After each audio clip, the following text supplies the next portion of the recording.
Good morning. Welcome to Humanity Healing with Charlie Riverman here on Presence of Light, which is my moment of fun with each of you every Friday morning.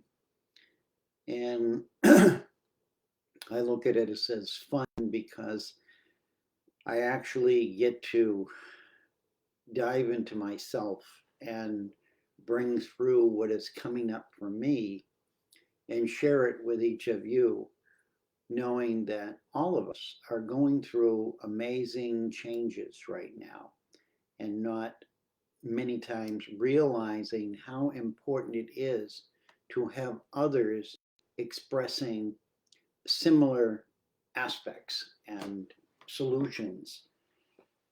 Each of us are gifted, and we're gifted with the ability to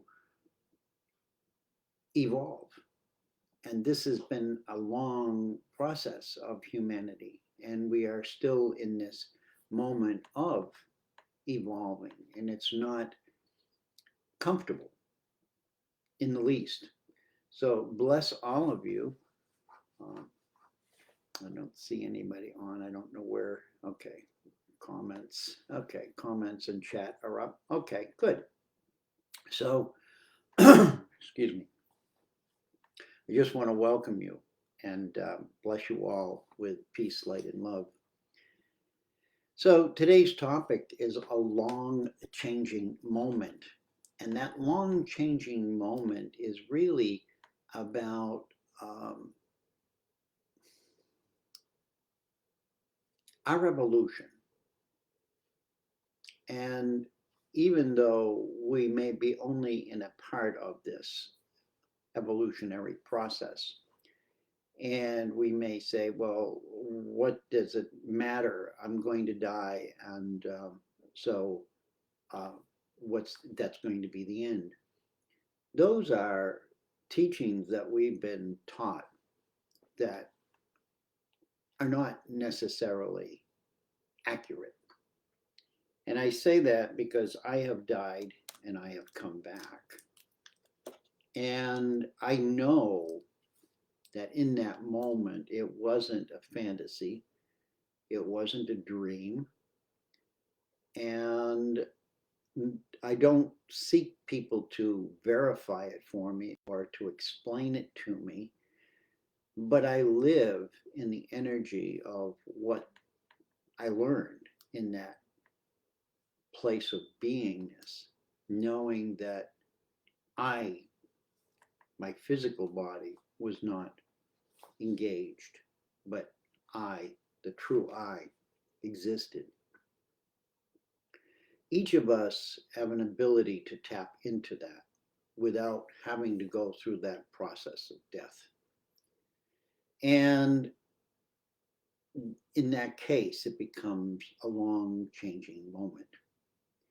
And so, what we're doing right now is in the process of evolving, coming to know who we truly are, experiencing that, and acting upon it.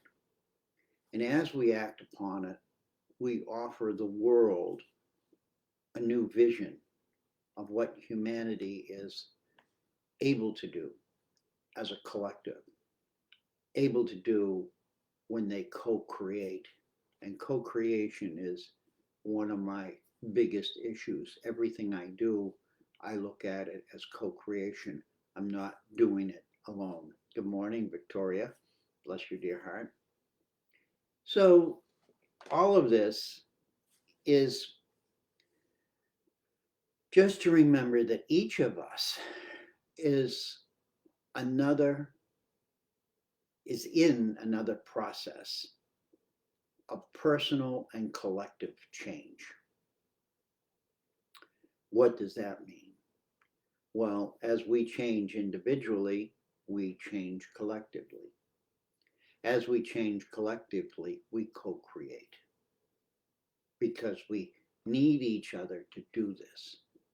It's not something that can be done in a cave, although you can become enlightened in a cave, but there's no place to play it out. There's no exchange with anyone else, anybody else's energy. That's a very lone place to be.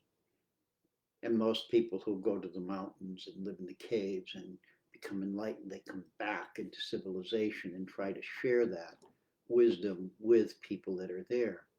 Same thing as with people who have near-death experiences. We come back and we try to share what we understand and learn in that process that is beyond what human teaching can really put into words. It becomes an energy that you live, that you know is who you really are. So what's happening now is we're going through processes of adapting to the unknown and slowly forming future.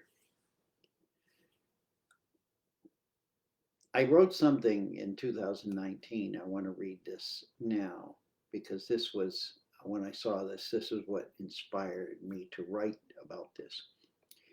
Everyone is changing as a part of our evolving as the collective consciousness we call humanity. I'm going to put this in the chat as well.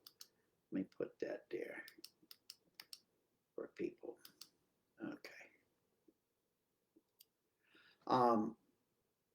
Everyone is changing as a part of our evolving as the collective consciousness we call humanity.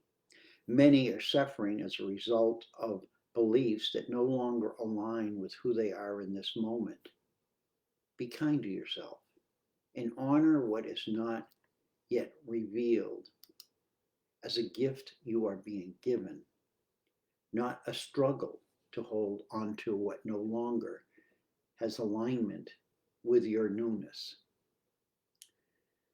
It's easy for us to want to hold on to old stuff. Look around your house at how many old things you collect, and then maybe in springtime you say, I got to get rid of this. This is just overwhelming. We don't want to be overwhelmed. We want to be free in the moment. And in order to be free in the moment, we have to let go of things that we maybe loved and adored at some other point in our life, but they no longer serve that purpose for us in this moment. And so we have to move with the moments. We have to be part of the momentum, if you will. And I was also reminded this morning of Bob Dylan's song from 1964. Yes, I am that old. And it's the times they are a-changing. And while this was more of a protest song in many ways, it really wasn't intended in that form, but it became a sort of a rally, a song for many of us who could see the world and could see the wars in the Vietnam and all of this and the rights of people not being, respected. And we were young and we saw a new way of living life. They called us hippies. Well, we broke all the rules. We just let go and enjoyed bright colors, beautiful music, coming together, dancing, singing. They look at it as just a bunch of potheads and drug addicts, and it wasn't. It wasn't that. I mean, that was part of it, but the thing was, we saw that life, as we were being programmed to accept, wasn't going to fit for us. And now we have new generations that are coming. Some of you have little young children who are going to think the world is crazy and say, no, I'm not going to do that. I'm going to do what I'm going to do. Individuality. So we recognized that we had a power of individuality. We weren't just a number on a piece of paper. We weren't just a slave to a government. And we had wisdom. We had inner wisdom. and we expressed it. Okay, so now we come to this place now, 59 years later from that song. 59 years. And we're still in this process of evolving. We're still evolving our collective consciousness, if you will, but we're doing it differently. It's no more dancing in the street and all running to Haight Ashbury, and or going and living in the commune in the woods and trying to figure out a new way of life. We're doing that in the culture itself. We're doing that by taking responsibility for things that we see needed and we find a calling to go and be a part of. So this again is part of this long changing moment. And I call it that because in the history of humanity, it's just a moment. It's a blink and it's gone. Our lifetime is just like that. Doesn't dismiss it. It's very important if we live it as who we truly are. If we live it trying to please somebody else and do what everybody else wants to because it's the popular thing, then we have to question, why am I doing that? Is it to be accepted? Why do I need to be accepted? Do I not accept myself? And we learn that when we accept ourselves as who we truly are, everything starts to sort of like a garden, the flowers start to grow. Victoria watched the new Elvis movie, fight to express himself as he wished. Yeah, well, no, Victoria, this is the thing. We are all, I don't like the word fighting, but we're all struggling and challenged to express ourselves without offending anybody. So what happens when people say, well, my way is the only way and you offend me? I can't change their minds. That's not my job. My job is not to change their minds or your minds. My purpose is to offer alternatives to think about that you can choose and say, this fits me. So it's like going to the clothing store. This fits me better than that does. I look better in blue rather than green. So they're simple things. They're not, extravagant reaches for any of us. And that being kind to ourselves and honoring what isn't yet revealed is important. Right now, I'm going to backtrack to some of the negative things that are going on. Is over $9 billion is being spent right now in the US on elections, current elections. $9 billion. I have to take a breath at that. And we have, as for in the United States, the suffering of food insecure citizens. Okay, I'm not one of them. I have enough money to buy food and live a very, comfortable life. But there are 28 million people in the United States, 28 million, of which 12 million are children who are what they call food insecure. Okay, 28 million Americans are food insecure.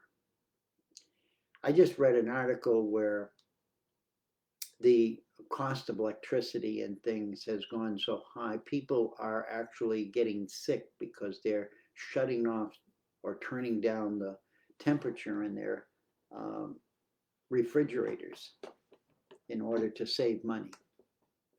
And the food is spoiling and they're getting sick. How sad is that?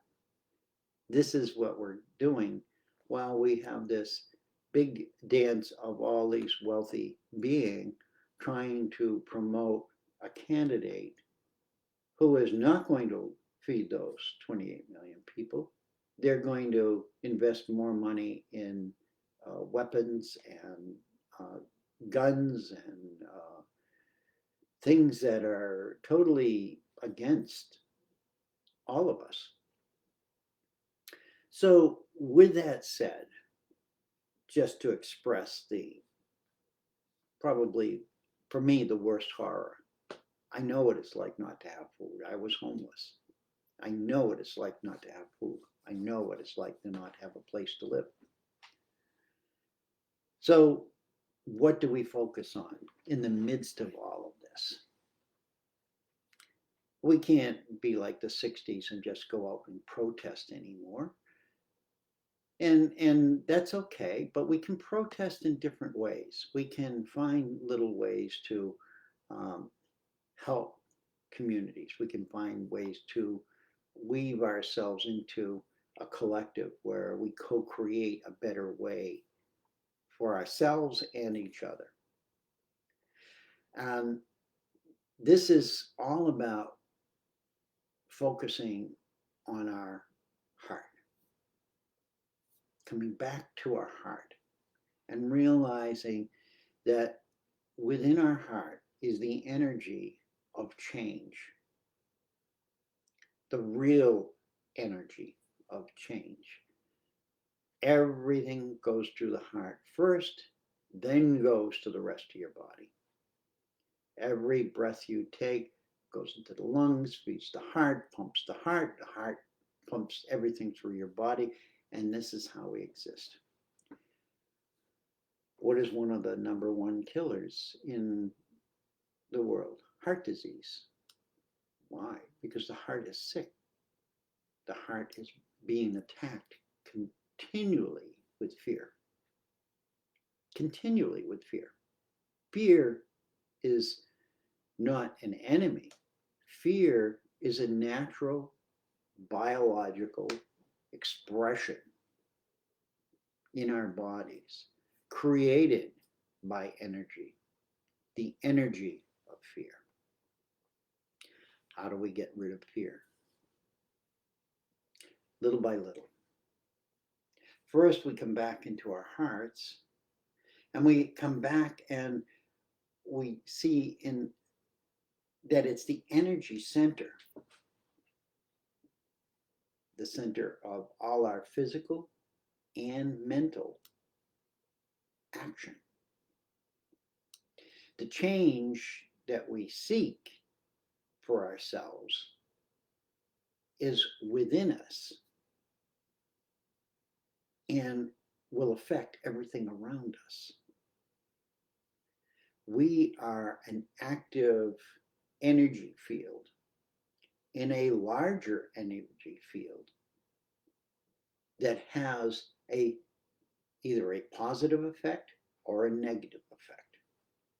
So I'm not going to define those. I think that's fairly simple. You know the people that are creating a negative effect, and you know the people that are creating a positive effect. And I'm not judging them. I'm just saying, look at what their energy is creating. And that energy is created in their hearts. So what does that tell us? That tells us that some people have totally negated respecting their hearts, and they're using that energy to feed the mind, which then takes it and perverts it for its own purposes that bring back an energy that's fake, a fake energy, a fake love, a fake power. And I say it's fake because it's not the true power of life. The brain stops, the heart stays. You're still breathing, you're still alive physically, but where is that conscious awareness of that brain no longer serves us? You stop the heart, the brain goes automatically. This is the power of who we are. This is the truth of who we are. And we've been living by this rule far too long, to the point where we've actually destroyed Mother Earth in many, many, many ways and continue to do it. That's another whole subject. And you know me, I can roll them on. So focus on your heart. And this is the control center for both our physical and our mental activities. And the change is here inside of us, not so much out there. The effect we want is to affect the external, but focus on the internal first. Our heart, those two words, our heart, is both singular. Good morning, Grace. Bless you, dear. Our heart is both singular and collective, and it cannot be separated except by fear. Fear is the enemy of the heart. Fear is the divisive tool to, how do I say, dismantle the flow, the positive flow of the heart energy. What does this world do?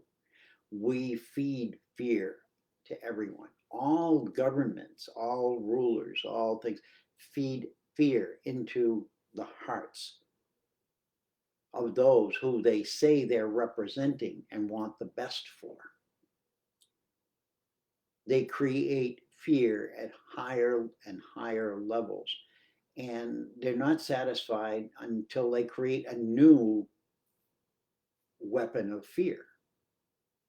We have nuclear bombs, and we could blow up the whole planet, but that's still not enough, because they don't dare use them, partly because they will destroy themselves. So it's a little game of, I've got your chessboard and I've got your king blocked, and so I'm not going to win the game, but we come to a stalemate here. So the reality is coming back into our hearts, is we learn that the heart is really an alarm system as well as the functioning reality. Within our hearts is an innate alarm system, and it tells us through fear that we are in danger. Fear hits the heart. This is where we receive that message, not here. It's the heart. We think that's the brain thinking that. No, we have control of the brain. It's the heart. And the heart is designed to receive those signals unconsciously. You just feel uncomfortable. You feel fear. And that's your heart sending that signal into your whole body, and it's into the biofield of your body. Okay? And when we live and when we come into threatening situation, automatically our hair will start to rise. We get nervous. We're not thinking that. We're not making that happen. That's an autonomic process of our heart receiving energy. And this is where fear affects us, is in our hearts. Never mind what it does to the mind. The mind is now feeling that energy, and now it's trying to decide, what is it? Where does it go? How do I protect myself? It goes into this whole state of chaos. But it's the heart. And I say this, I'm not a doctor, I don't understand this. I say this only from my own experiences, that I trust my heart now more than my brain. And I live my life by my heart rather than my brain. And COVID has been an amazing thing where it's made me realize that, well, I don't have this memory and I don't have a lot of memory. And at first it bothered me and drove me crazy. And now I look and say, thank you. I don't need that. Now I'm able to assess and um, live in the moment with more grace and ease. So, just to try to be brief, which I never am, um, is that this alarm system uh, tells us when we are in danger. Okay. It tells us when we're in danger, when our life is being threatened. And our biofield is viral and impulsive. It's it affects at all and triggers our emotion, and it creates emotional disorders because it's unregulated energy. The fear is unregulated negative energy that is triggering the heart to send crazy signals to the brain and the body.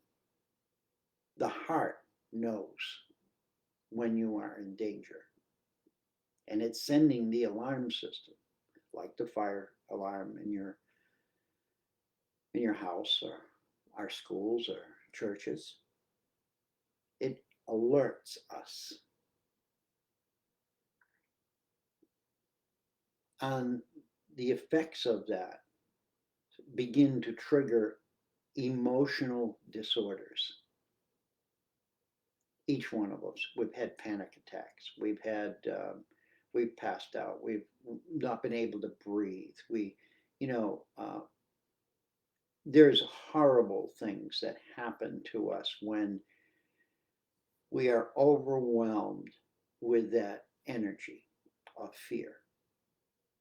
And we've got to, the whole body chemistry starts to change. And if we're under that fear or that process for a long enough time, we come down with many different, what we would call psychological diseases or psychological symptoms. And maybe you've experienced them and had to go to a doctor and be put on medication and had counseling and all of that. Starts here in the heart. We have to come back to the heart in order to fix that. So, what I offer today is we need to find ways to move through these changing moments of society, changing moments of global issues, these changing moments of uh, spending $8 billion, $9 billion on elections. And when the people get elected, they're not going to do much for us that are just the everyday average Joe. They're going to go back to supporting their corporations and their worldwide businesses and take more millions of dollars out of the thing. So they're going to spend $9 billion. They'll recover that somehow. I don't know how. How do you justify that? Who pays for that? I mean, my little bit isn't contributing that much, but this is what's happened. We're all paying for that. And we're not getting the value for what we're paying for. And all those who say, oh, we need this change and that change, and this, most of them are operating from a selfish modality. They're not looking out for the collective whole. So I bring this up because we're going to have an election in a couple of weeks. So pay attention. Vote with your heart. Don't vote by what they tell you. Don't vote by what he said, she said. In your heart, evaluate the people you vote for. Is that person a person of integrity? And will they have an effect on the humanity of the world that is positive. So, again, these are changing moments. And in changing moments within ourselves,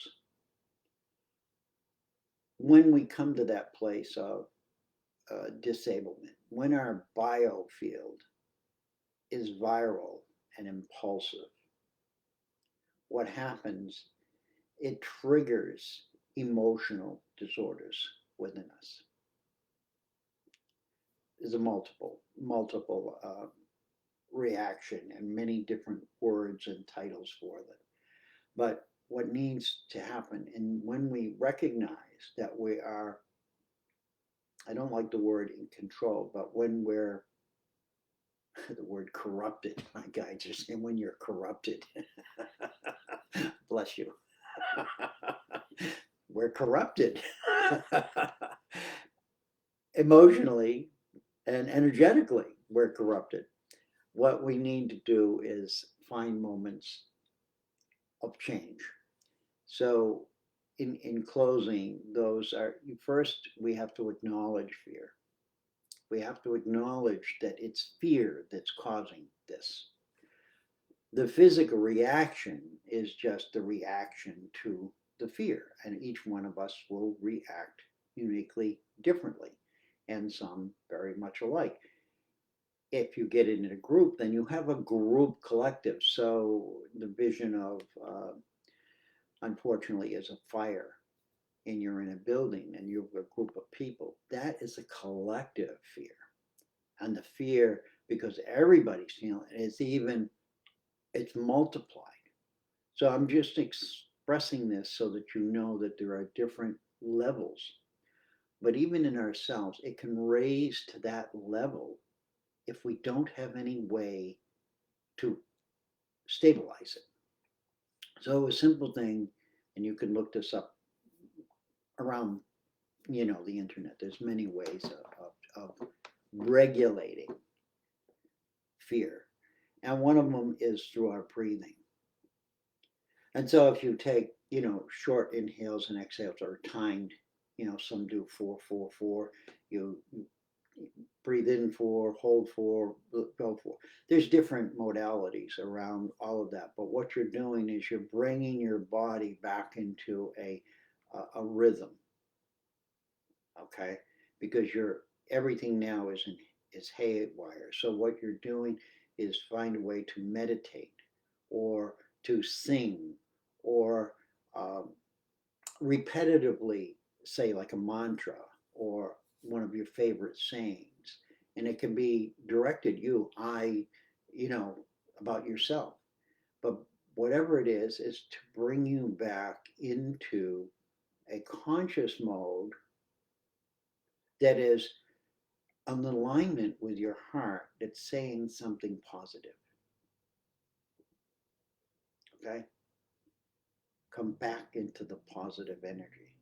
The positive energy that you create and you have the power to create when you love somebody has the power to dispel the fear. And I say that with sincerity. I didn't say it was going to be easy, but I will say that you have that power. And if you need somebody to help you, then you find somebody that will help you do that. And don't be ashamed to call for help. We all need help right now because of everything that I kind of threw in this hodgepodge of information. Note here says someone shared, and I read this in one of the articles, fear is not a noun, but the acronym for false evidence appearing real. And I've heard this before, but it caught my attention. False evidence appearing real. And if we keep it real, it will remain. Look at it and realize that you have more power than fear. You are the master of how much fear you experience, and know that it's an alarm system, and know that if you are in that environment where fear is not just recognized but is definitely, well, bring yourself back to a place of stillness, because in the moment of fear you are a victim, and it's a victim of fear. Doesn't matter what's happening outside of that, you are a victim of fear. So repetition and coming into our hearts, creating a pattern where we start to recognize fear quicker and we act quicker on it, everything will start to change. And we begin to feel more peaceful, and our self-worth increases. And as that increases, we desire to help others more. And so the ripple effect, the ripple effect goes into place. We change the world. Bless you all. I want to thank you all for being here, and bless you. May your day be great, and the rest of your week be great as well. And know that you are loved. And if nobody has said this, I love you. I thank you. I respect you. I am you. You are me. We are unity. One love, one heart. Bless you all. Have a great weekend, wherever you are. Enjoy, enjoy, enjoy, enjoy your inner self. Enjoy your heart. Bless you all. Find out how to get out of here. There you go. That's getting in and getting out of the two hardest parts. Love you all. Bye-bye.